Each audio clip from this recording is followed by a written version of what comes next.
Okay, I'm ready to paint the background. And before I start it, I want to just go over a few things with you that are super important. This can make or break your background. Just to get that really beautiful bokeh or out of focus background. So you want to make sure that you have it mounted well on a board. I use Gator board. I think it's the 1/2 inch Gator board. They last forever. I've had some of them for 15 years or more. And on the back side of my arch is 300-pound watercolor paper. I created tape rolls and I added it all the way around the back, and then with clean hands very carefully pressed the paper down. Then I went over the outside with some artist white tape. Normally, if I'm not painting for a tutorial, I'll just use regular masking fluid or masking tape, my goodness. And I have never once had a problem with masking tape sticking onto the paper. But you want to test it, make sure that, it's not going to rip up your paper. If you're using anything other than Arches or Fabriano, those are the only two professional papers I know that won't rip with plain old masking tape. And masking tape is much cheaper than this white tape, but it films better with the white tape. Okay, so I have it taped down, and then I actually use the end of a brush, or I'll use a plastic spoon and I'll burnish it down really well, especially in the corners, so that the water and the paint, when I'm doing my background, don't run into that little area. This was just a new little trick I figured out. You just have to really burnish those corners well, and it will stay, within the paper. Here's the thing. If I use masking fluid, I don't have to do that. The masking fluid sticks so well that my water and my paint never run into the corners. Okay, so that's the first part. Preparation is probably 80% of the success of a background. And if you use anything but 300-pound, it's going to lift and it's going to ripple. And one of the reasons why I use the 300-pound is because it's thick. So that means I get to do two things. I can break the sizing barrier. I still have sizing on the inside. It breaks the sizing barrier and evens it out, because sizing isn't always put on evenly on the surface of the paper. So when you first put the water on, you're going to notice that some areas it sinks in quickly, some areas not. And that's because the sizing on the surface hasn't been applied evenly. So adding lots of water does two things. It gets the water deep into the center of the paper, which you can't do with 140-pound. So it gets the water deep into the center paper. It leaves plenty of water on the surface of the paper to give you lots of time to work the color in. You don't have to panic and see some areas that are drying and some areas that are still wet. So that's why I use 300-pound. Okay, so the colors that I use, I always use Nickle Azo Yellow, PY150, always. It is a very transparent, staining yellow that is beautiful in light tints and dark. The lighter it gets, the cooler it gets, and the more transparent it gets, the darker it gets. It starts turning into a really warm yellow. So it's great. It looks kind of ugly as it's out of the tube, but once you thin it, it works beautifully. And you always have to remember to use light, thin layers of the yellow. Otherwise, any of the transparent staining colors can get blotchy. And I'm using the Magenta PR122. That's the pigment identification number, so that you can get it from a few different brands. I use M-Gram, so I use the M-Gram Nickle Azo Yellow, PY150, but I'm going to go ahead and try M-Gram's PR122, the Magenta. They just came out with it. They just haven't, the supplies haven't got to, Dick Blick, all the different paint supply companies, so I'm waiting for that to try it. And then over here, I have Phthalo Blue Red Shade. And the reason why I picked the red shade instead of the green shade, and the pigment ID number is PB156. That's the red shade. Phthalo Blue Green shade is PB153. So you don't want that one. You want the red. the red shade. So I'm going to go ahead and spray them a little bit again. This is my little mister bottle. It's better than a spray bottle because it doesn't spray out large droplets. It just does a misting. Okay, so what I'm going to do first is I'm going to take a hockey brush, and this is goat hair. It's a 1-inch one, and I don't want to get into the I don't want to get into people policing the names. It's very common. So there's two ways to pronounce it: a hake or a hockey brush. Either way is okay. The art community knows it as a hockey brush. So what I'm going to do is I'm going to take it, I'm going to very lightly go over the whole surface, and I'm going to get lots of water on it. And I'm going to have paper towels to the side. And what you want to do is you want to brush it and cover every square area. So while I'm getting it on the paper, get plenty of water on there.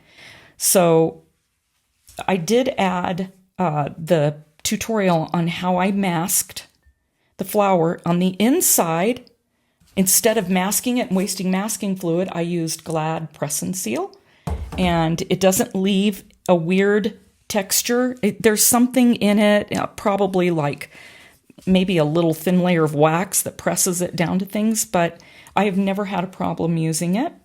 So it just saves me I hate using masking fluid, but that being said, you kind of have to use it every once in a while. And if I'm by myself, sometimes I'll just skip it. I'm going to move my paint over a little bit, and I'll just paint around. But when I'm trying to teach, and so I'm talking and thinking and painting, it's, just easier if I just cover it up and then I don't have to worry about it. Once you start painting backgrounds, bokeh backgrounds, and you really learn, you've got to get quite a few under your belt, and then you get used to how long that water's going to sit on the paper, how much time you have. That part's just a matter of experience, but you have to follow these steps if you want it to work out correctly. Okay, so one thing I always do is I keep water off the tape, because water on the tape can run back into your background, and you don't want to do that. Okay, now let's look around. I can see right there, didn't get enough water in there. And you have to have a lot of water.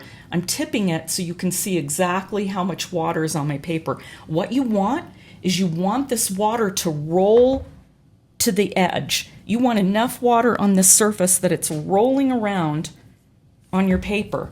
That's giving you enough water to sink into the paper, into the center of the paper, and it's also going to make sure that you've got enough water on the surface so that you don't get dry spots.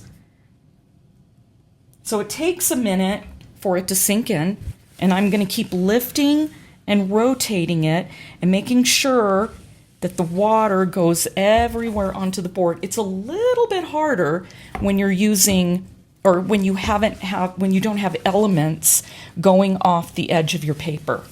But for this one, I just felt like the composition was much better with every petal and leaf. And I see another little blank spot right there. Make sure you touch every area. Look at it to the side, and yes, it does matter. Here's another question I get a lot. Well, why not just use paper that I've soaked and wash off the sizing? Well, here's the thing. I like sizing on paper. I like that it just helps your color flow better. I've tried paper without sizing. I think Saunders Waterford is one of them, and I really struggled. You just can't get nice soft blends. At least for me, I can't. So I like sizing. I like professional paper that's sized internally and sized externally. Okay, now as I look to the side, I can see little tiny spots. Now you may be thinking, oh my gosh, how much longer is she going to take for this background? Okay, so you're going to see real time every amount of time that it takes for me to get this water on here. This is extremely critical to my way of doing backgrounds. And just a few examples. If you do use a hockey brush, they tend to shed. So if you get a hair on there, I see a few. This one I might be able to pull off because it's right towards the edge. There we go. Sometimes not. I can see I've got one right there. Just leave them alone. And then as soon as you're done painting, you can just brush it off. Okay. I'm going to put a little bit more water in the middle. What happens when you have wide spaces of a background and you don't have elements going off the edge? Your paper does lift a little bit, so you just have to watch that. You just have to rotate your water. See how you can see right there along the edge? See how the water is pooling at the edge? That's what you want. I'm going to actually see if I can pull that off.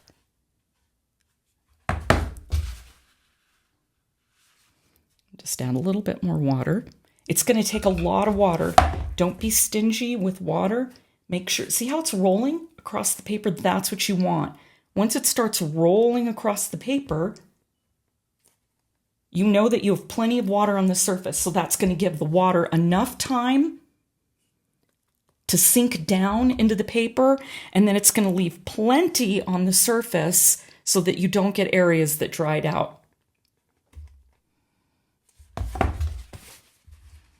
I know that my masking, there's no holes in it. I checked it by looking to the side earlier. I'm going to use my little small brush. You want to make sure you get right up to the edges of the masking fluid. I have a little mini tutorial on masking fluid, and I won't go into detail, but there are certain rules that you have to follow about masking fluid also. You want to make sure that it's completely dry and your paper is flat before you start. Otherwise, it will sink underneath the foreground image. Okay, so far so good. I can see that it's still pooling and it takes a while. What you're trying to do is you're trying to get the cotton fibers to open up and swell, and then it starts pulling that water down into the paper. So back to what I was saying about the foreground petals or leaves or what have you. I like to have some of them going off the edge here and there. When that happens, then I can divide things into areas, and I only have to focus on one little area at a time. But what I'm going to do here is I'm going to make sure the whole thing's wet on the first layer, because that's going to be really light. I can go ahead and just put a light layer over everything. As I start building up layers, and see, I can see right there, I'm not getting enough water. See how it's not real glossy? So I'm pushing it this way. So as I build up layers, then I can add water everywhere, but only put paint where I want. And as long as everything is consistent in the sheen, then you're fine. You don't have to worry about getting a blossom or a bloom, as some people like to call them. We'll get those nice, almost airbrushed look in our background. Now, I actually have a few marks because I want to get some of the lighter, cloudier areas and then the darker, stormy areas down at the bottom and up here at the top. So it helps for me to have some marks. Usually they disappear as I keep brushing color over. And if they don't, I usually just have the darker area come in a little bit, and then I just scrub it out gently. And you'll see as we progress through this. Now, one thing you're not going to be able to help is that even with 300-pound paper, when you don't have elements going off on all the sides, it is going to lift a little bit. And that's why it is so important that you get all that water sinking into the paper evenly. See, it's still running. So it's taken a couple minutes here, and then be careful that you don't get it running off the side like I just did. I tipped it too far. And there's some over there. Oh. Okay, I'm just going to keep moving. And now you can see that it's slowing down just a little bit. You can see that it's really sinking in.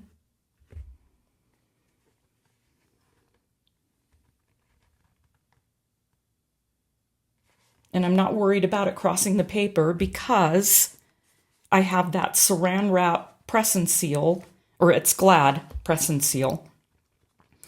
And the only reason why I'm mentioning a brand is because I don't know if anybody makes it, that there's a generic brand. But it's not expensive, and usually a roll lasts you forever.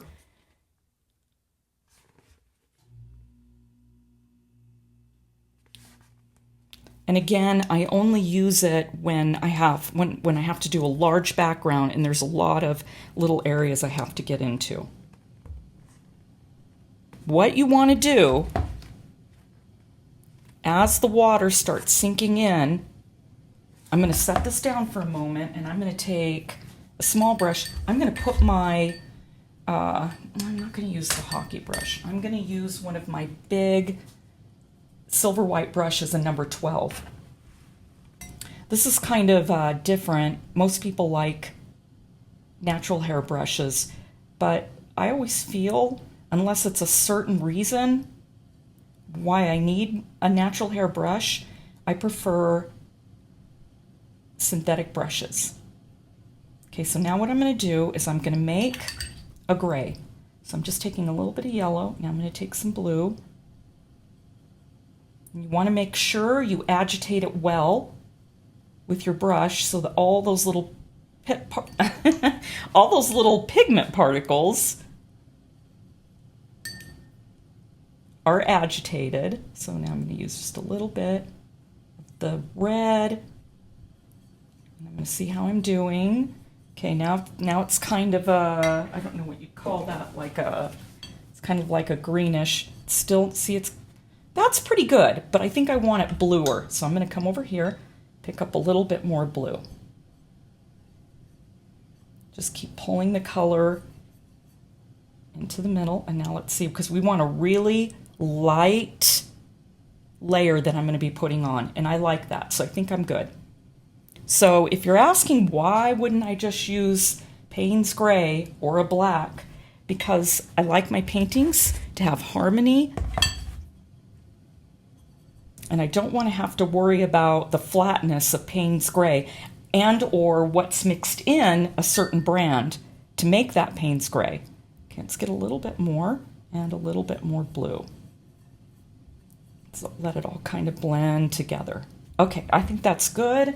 And so now I'm going to pick up my number 12 and I'm going to try to stay away from that area.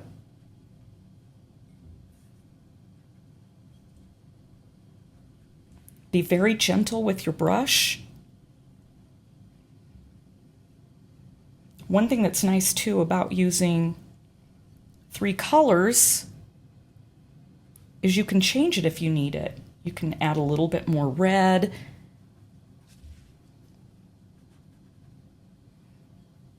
Add a little bit more yellow or blue.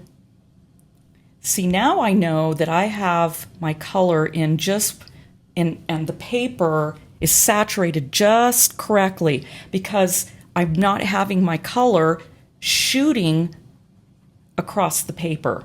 If your color shoots across the paper, that means that the water hasn't completely sunken in. So what'll happen is the water basically sits on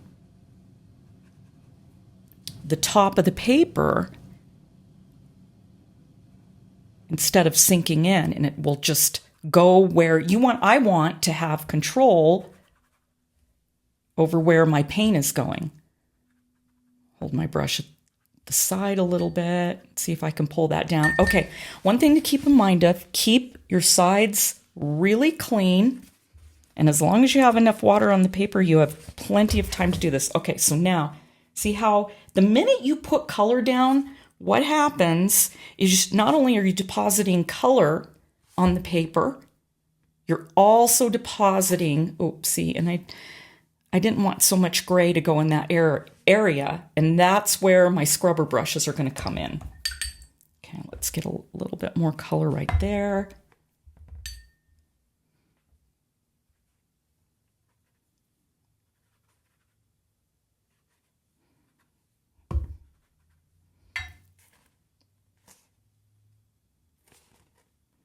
I'm just going to keep moving. And now you can see this is how much paint you want on the surface. So as you pick up your brush and you deposit paint, you're also depositing water. And that's why I don't like using a natural hairbrush, because the natural hairbrushes hold so much water that I never feel like I have a lot of control. It just seems to drop way too much water onto the surface and too much pigment. So I prefer, on my first few layers, my synthetic brushes.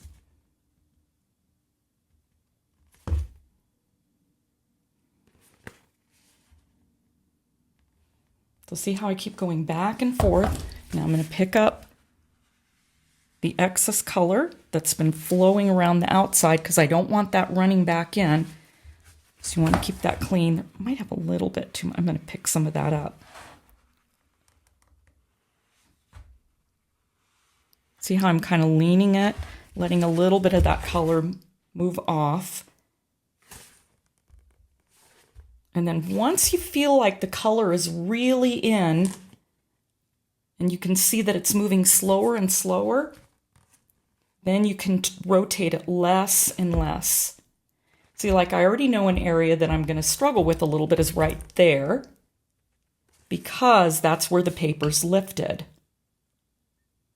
But, if I paint this carefully, I'm going to see some pretty cool effects because I want to get those cloud effects. And see how nice it is? Once you've got enough water that has sunk down into your paper, and you know that the color isn't going to shoot across the paper, you're going to get things like that where it's almost like it's airbrush because you know exactly where the color is going. Okay, see how like I was saying, the water and the color now is tending to lean to the side, but the center, I'm starting to lose my gloss. I'm going to take a little bit of it off the bottom here, because this is a very, very big area. And then I try not to let too much paint stay on the inside where I've got it masked and sealed, because then what happens as it dries, if you go over with the brush, sometimes you'll pick up those pigments that have dried. Okay, so now what I want to do is I'm going to go ahead and I'm going to stop and dry it. And I'm going to actually pick some of this up right here too. I do not want to get a blossom. And I feel like there's a little bit too much right there. Okay, so now I'm going to dry. I'm going to keep it about 8 inches away, and I'm going to rotate it everywhere so that I don't get any blossoms and it dries evenly. Okay, here I go. Okay, the first layer is done. I'm really happy with how it turned out. It's very light. I want to start with light layers and build up. Here's a question I get a lot also. Well, why not just put the color thick at first? Why not just get the color on there? Well, here's why. Look at how interesting these colors are.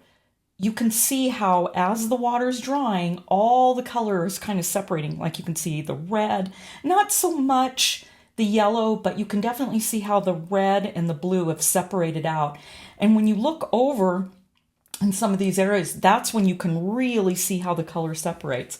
So that's what helps give you that beautiful stained glass look of layer after layer building on top of each other.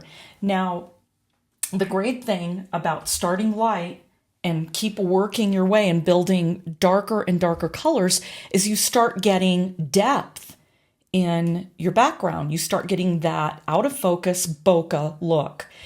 And like right now you can see where I've got my lines. They're lighter. So once I put the water on the color, you know, those lines dissolved a little bit, but they're just enough so that I don't have to pay attention to looking at my image. And yeah, I mean, you really could just throw the color on there. It doesn't really matter exactly where it is. But the way I did the background in Photoshop was I loved how it's got that layered look. You've got the darks and then some light areas. And so I want to build that up slowly. So, okay, first thing I want to do is I'm going to wet my color. So we're going to do another layer. And this time I'm going to use a bigger brush and I'm going to pull some of that yellow. Go easy on your yellow. It's a very strong color. One of the reasons why I love to paint with just this limited palette is because I know exactly what those colors are going to do. I know their strengths and I know their weaknesses. If you have a palette that has 30 plus colors, you never really get to really know the characteristics of a color. Okay, let's see how this one looks. Now, the great thing about doing this layer by layer is you can do one layer that's really neutral. Then you can maybe shift it a little bit. Maybe make the next gray look a little bit redder. Maybe the next layer, you want just a little bit more yellow in it. And the next layer, a little bit more blue. So all those layers together are going to create depth. And they're going to be exciting. That is my biggest complaint about a Payne's Gray, is that it looks so flat and it gets overused. But when you mix your own grays and your own dark values, they're part of everything that's in the image. And so they harmonize, and you can keep adjusting it instead of just using a right out of the tube Payne's Gray that you're just going to put on your palette and go, oh, well, this area needs to be grayer or darker. And it never corresponds with really what you're painting. So, okay, I'm going to go ahead and keep that like that. I'm going to keep the my brush there. And I'm going to go ahead. Now, here's the thing. I'm going to put the next layer of water. And because these colors are transparent and staining, they are sinking down into the paper fibers and they're not going to lift when I put the water on. Okay, so, and I think what I'm going to do, so I'm going to get the water on the paper. Now, a couple things about this. Now that I've broken the sizing barrier and I've evened out the sizing on the surface of the paper, the water is going to sink in quicker. In every layer, it's going to sink in faster and faster. And why? That's because you've filled up the spaces between the paper fibers, the cotton fibers, you've filled them up with paint. So now, as you build layers, the color starts to sit closer and closer and closer to the surface of the paper.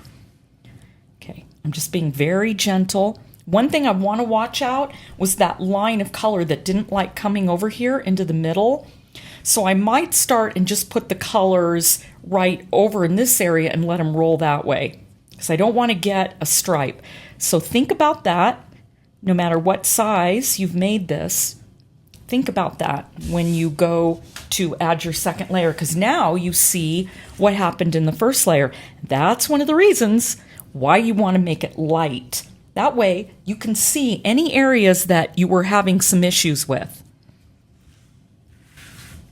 And before you put that second layer on, and hopefully maybe I already mentioned this, but make sure it's completely dry. If it's not dry, you're going to get blotchiness because some areas of the paper haven't released that water yet. So it's still damp on the inside. So you have to be really cautious of that. Should be really dry. The temperature should feel exactly the same temperature of the paper, should feel exactly like paper that hasn't had any water put on it. So if it should feel room temperature, if it feels cool, that means it has not completely evaporated. Okay, you can see how the water's pooling. You can see as I move it around, see, you can see a lot of water's right there. You can actually even see a little spot that I missed. So it's critical that you look everywhere. You may think that you're going to get it all with your brush, and I don't know how it happens, but I always find places where I've missed. And you don't be sloppy about that, because it's going to have a different it's going to absorb differently into the paper. So you just want to watch that carefully. Keep your outside clean.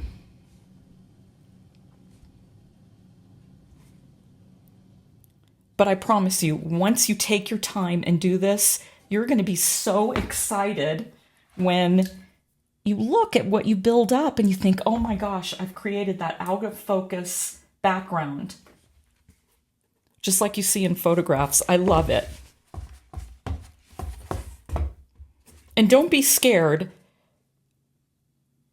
Just do it. Worst thing that could happen is you can flip it over and you can paint on the other side. Or start off with a little square and just practice getting the water and the colors onto your paper. Then go and try a bigger one.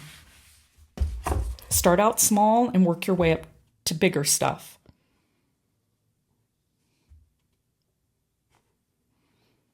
Your fear starts to go away once you realize and understand that relationship between the water and the paper. Once you get this down, then you can try all kinds of things.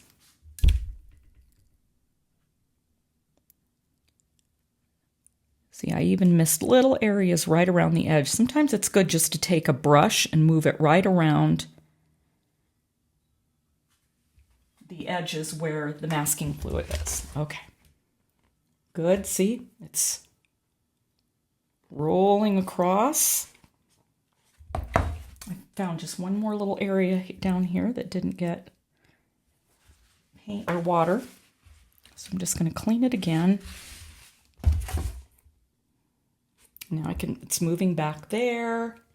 And as I tip it even more in the light, let's see. Oh.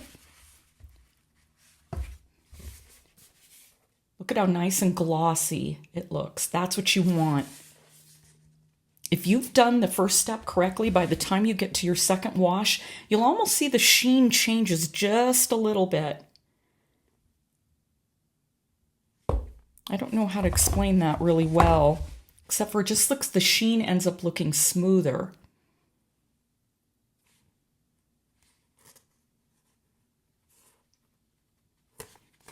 Oh. Let's get a little bit. I just picked a little bit of that water up. I probably had too much there. So again, I'm trying to be really careful and watch that area. So probably just another minute or two. This may seem boring at this point, but I think it's really important that you know in real time, without me cutting all these steps out, how long it actually takes for that water to sink in. That's important, is timing this correctly. If you get anxious and you just want to start putting the water or putting the color on the paper, it's going to shoot across and it's not going to sink in. So you want to give it a little test. Put a little bit of color. Yellow's a good color to try that with. Just put a little drop on there and see if it shoots out or if it stays and spreads nicely into a very soft pattern. Now you notice that the water is sinking in a lot faster. I've got a little tiny bit right there and a little bit pooling on the side there.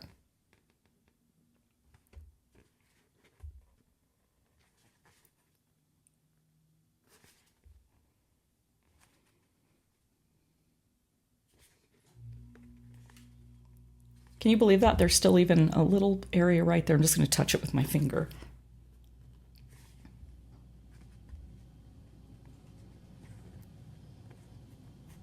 Okay, I think we've got a little bit, but here's the thing. I'm just going to try to adjust for, there's still a little bit of pooling on the side, but I don't want my center to get to start to lose its sheen.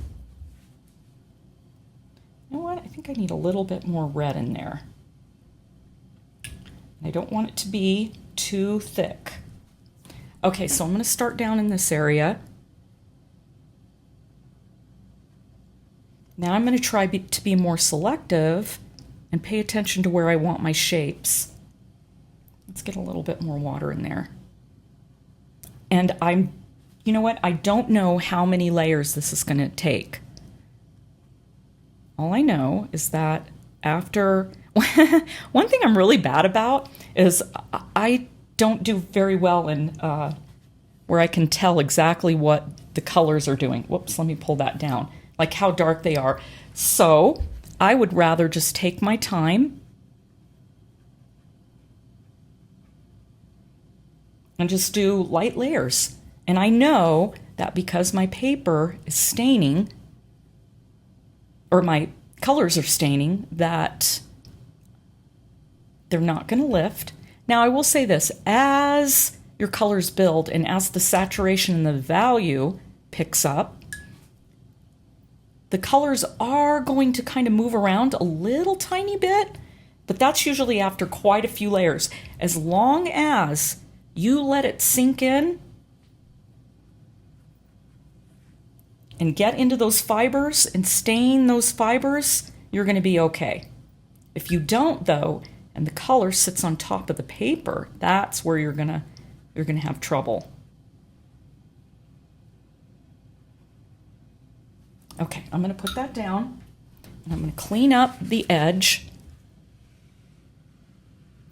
So again, I'm going to repeat this. As long as you took your time on that very first layer and all those colors were pulled down into the fibers and are now entwined with the fibers and they're not going to move, you can keep adding layers. Trying to do this with opaque colors ends up just turning into a mess.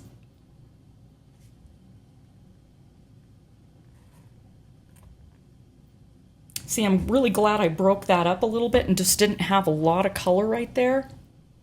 Oops.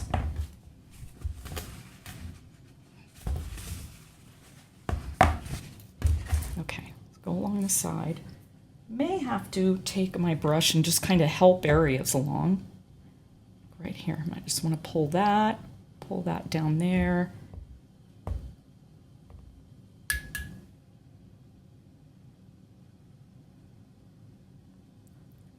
There, see, I just got that out of this straight back and forth shape.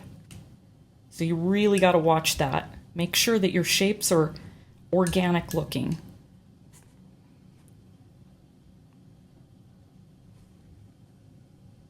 See how nicely? Nothing shooting across the paper. The colors are basically staying where I put them. They're doing exactly what I want. They're softly blending, not shooting across the paper, and it's going to end up looking airbrushed by the time we're done.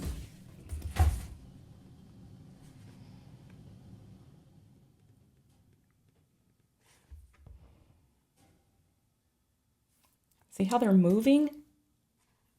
And look at that, it's making these nice, interesting, cloudy shapes. It's exactly what I want. Okay, see how quickly it's sinking in now? Look at the color. Back that out a little bit. Okay, I'm going to kind of tip it. Now I'm leaning it this way. Okay, now I'm going to go ahead and dry. I'm going to move everything out of the way.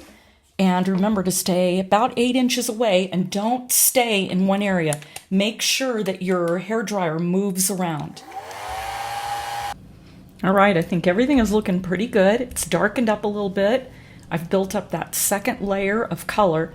So now I'm going to do something a little bit different than I normally do in my backgrounds, because I want to have not just these soft blends, I want some harder blends too, so that way I can build some depth where I see, the cloud is lighter here than it is on that side, and then all along this edge. So what I'm going to do is I'm going to turn this. Okay, so I've got it turned around. So what I'm going to do is I'm going to wet my color here. And again, I don't know if you can see this very well, but you can see how the color, how it's all separated, and you can see the little tiny granules of color. So you got to make sure that those are really well mixed. Otherwise, it'll leave little speckles on your paper. Okay, so I want a really, really light area. I don't want this to be dark because I just want to be able to define that area. In fact, I'm going to even make that a little bit lighter. So just right on the dry paper.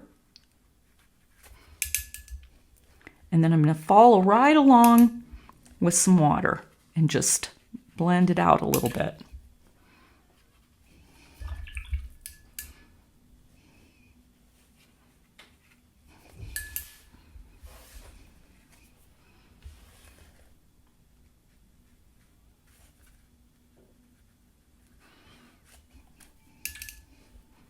And again, I'm just going to softly blend it out.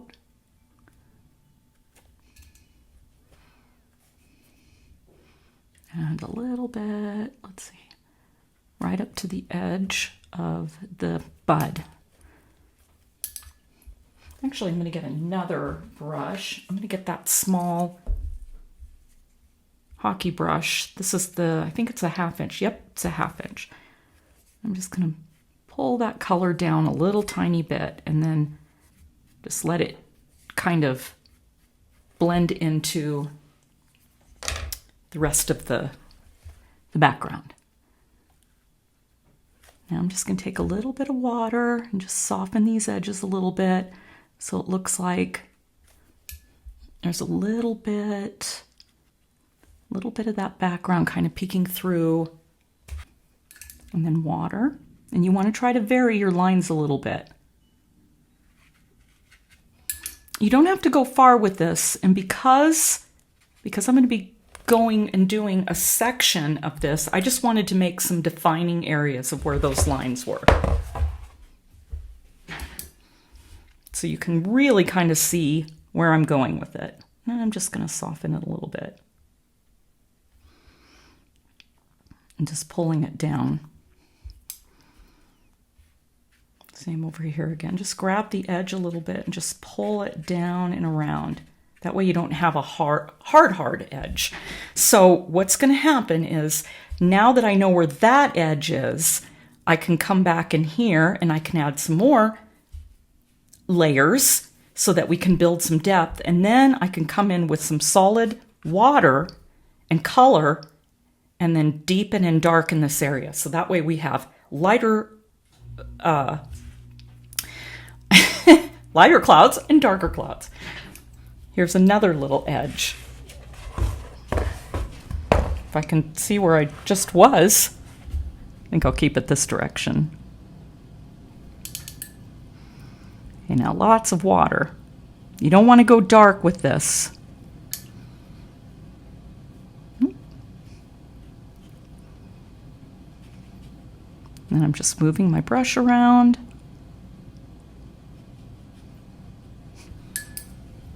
And then it kind of fades. Actually, I'm going to change brushes. What do I want to use? I'm going to use a natural hair brush. This is a number 4. Cheap Joe's is no longer around, but I loved their Dragon's Tongue brushes. Okay, just a little bit more water. There we go. That's what I really needed. See, because all of this is going to be darker again. And all that's mostly water. So now I'm going to turn it this direction. See how the color is staying and it's not moving.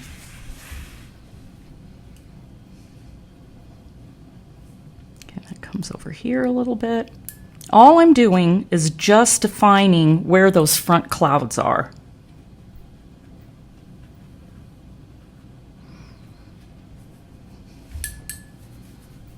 So now I know.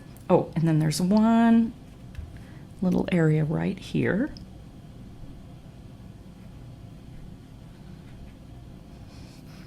And then it kind of moves and gets darker all in through there.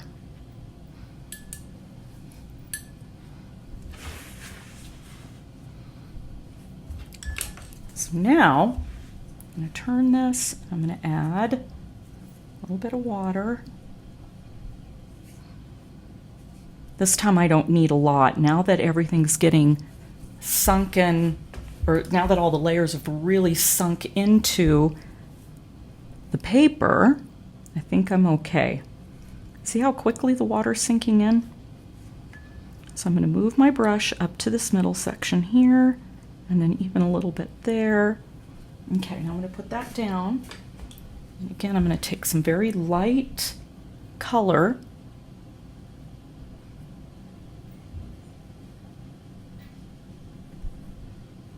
So now I've switched to my natural hairbrush. You know what, I think I want a little bit more red in that, so I'm going to grab some red. So some of these clouds over here are going to be a little bit more of a purplish color.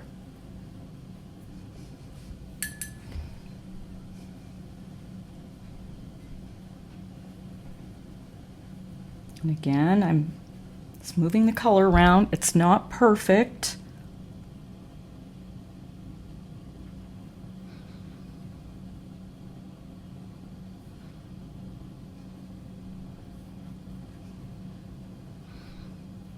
I'm going to stay away from that little area because I want that to be lighter.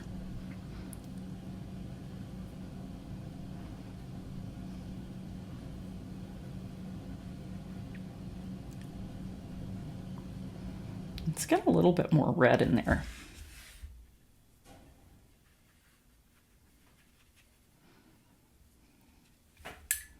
Okay, now I'm going to set that brush down.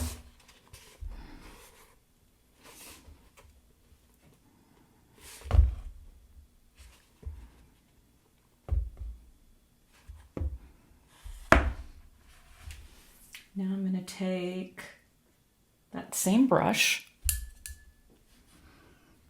with a lot of water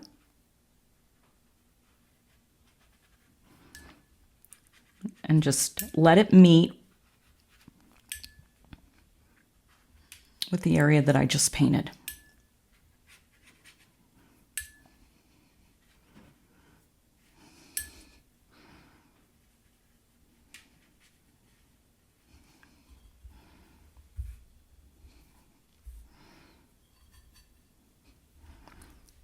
Some of these areas, I'm going to add just a little bit more color.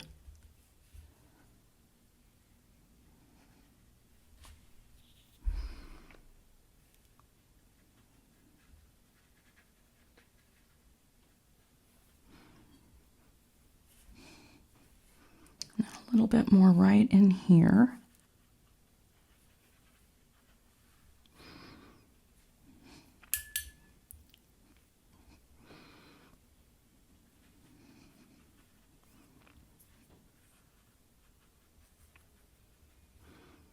Pulling it down just a bit.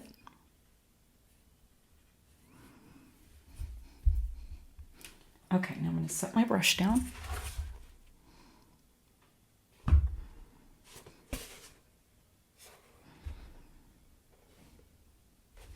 At this point, your paper starts looking fuzzy. Don't worry about that. It doesn't mean that your colors are going to be clumpy. It just means that the papers are really starting to open up. But as soon as the color sinks in and the water evaporates, it will flatten out again and it will look smooth. And now my area down here is kind of kept away from that little spot. It could have been a little bit lighter. So I think what I'm going to have to do on those little areas is just, I'm going to have to use a little tiny bit of a scrubber brush and pull some of that area out. Okay, so this time I'm going to grab my very large, my dragon's tongue, and this time I'm going to keep the water away from that area. But I'm okay if a little bit of color comes in there because I planned so that because I had such a wide area that I was going to be painting on those first few layers, this kind of helped me so that I had a stopping point so I don't have to completely keep going back over those areas, the whole thing. I wasn't quite exactly sure how I was going to work this, but Just kind of going up to that line that I made. And I'm going to go ahead and stick with this brush. I'm going to pick up a little bit of the red.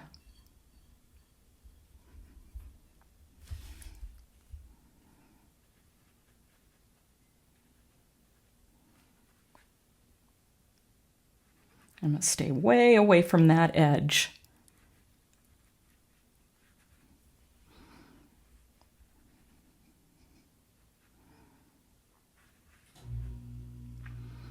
Just a little bit. Now I'm going to put that brush down because it's too big for that area. So I'm going to put that down, and I'm going to this time pick up my silver white brush, my synthetic brush.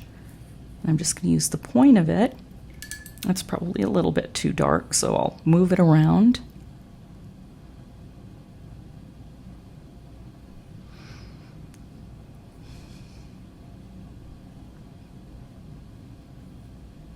Just pull it down a bit.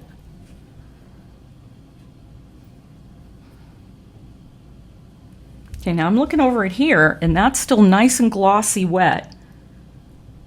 So it's perfect just to pull a little bit right across, so I keep the same color so it looks like it's consistent.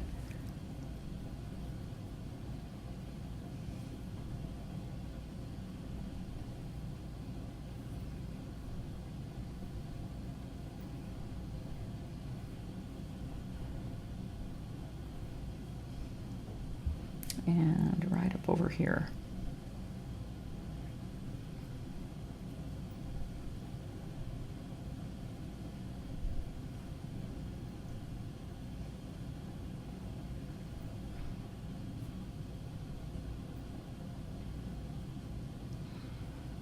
Okay, now I'm going to put that down. Now see how I'm getting that grainy look? That's going to disappear as soon as I dry, and I'm going to go ahead and dry now. Okay, I had it completely dried, and now I took some water. I've been just letting it kind of sit on the paper with my misting bottle.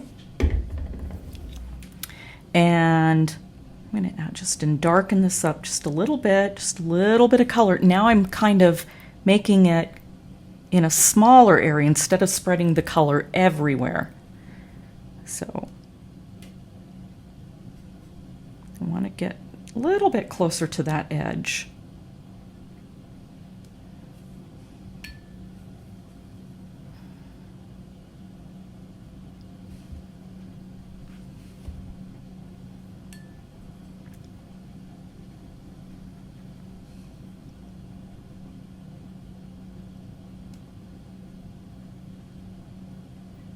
So now I'm kind of doing some of the detail work. Let's get that a little bit lighter.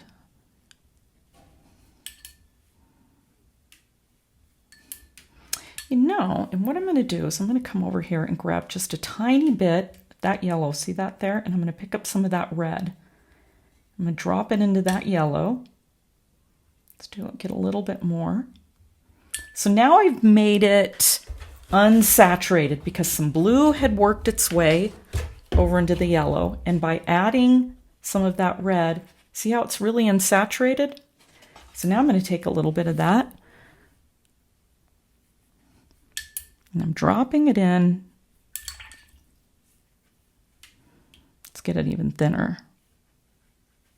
Dropping it into the white areas because those really aren't white. They kind of have a little bit of a yellow tinge, like the sun is peeking through. But the clouds are influencing the color. See how light I am with my brush? Just a little tiny bit. And let's get some water up here. See how nice the mister goes over the paper.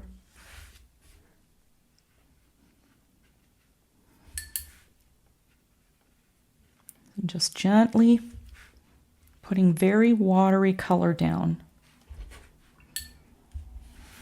And this is going to dry even lighter.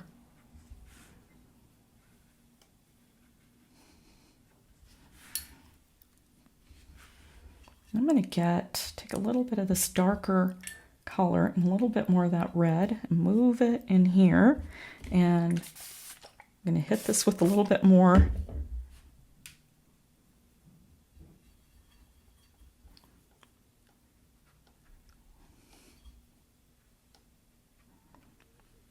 I'm just carrying it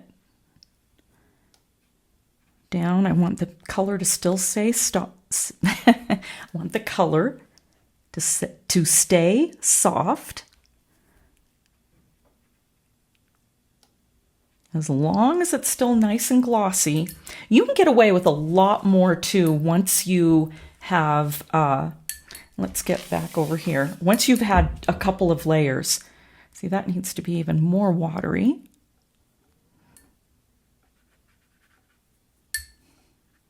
Maybe a little bit more.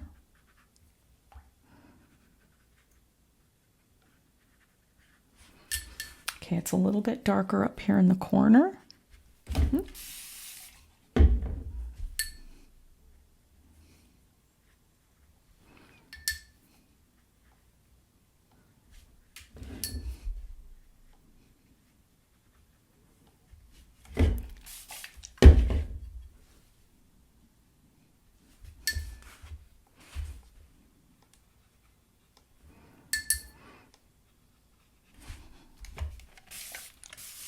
A little bit more water.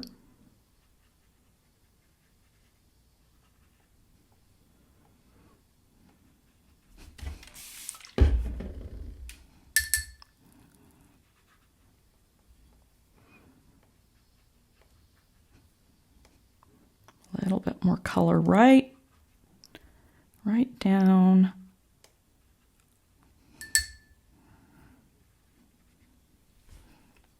I don't want to get it too dark in that area because I know I'm already going to have to scrub some out. It's just never works out perfectly when you're putting color on a background. It's tough to try different things. Don't be scared of it.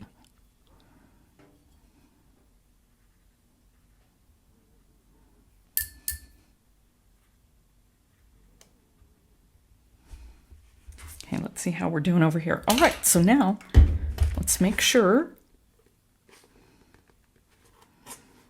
See how some of the water, when I misted, it missed some of the areas, but I actually liked that. I was playing around with that earlier on another piece of paper, and I actually really liked it.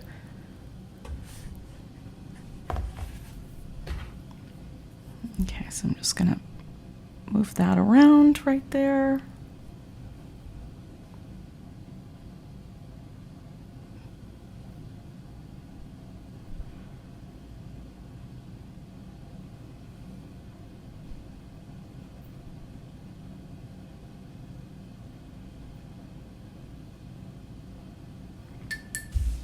Okay, this part is already sinking in, so it's looking pretty good. And if you remember, I said it'll start sinking in faster and faster, and it'll get a little bit easier to put water and color on the paper.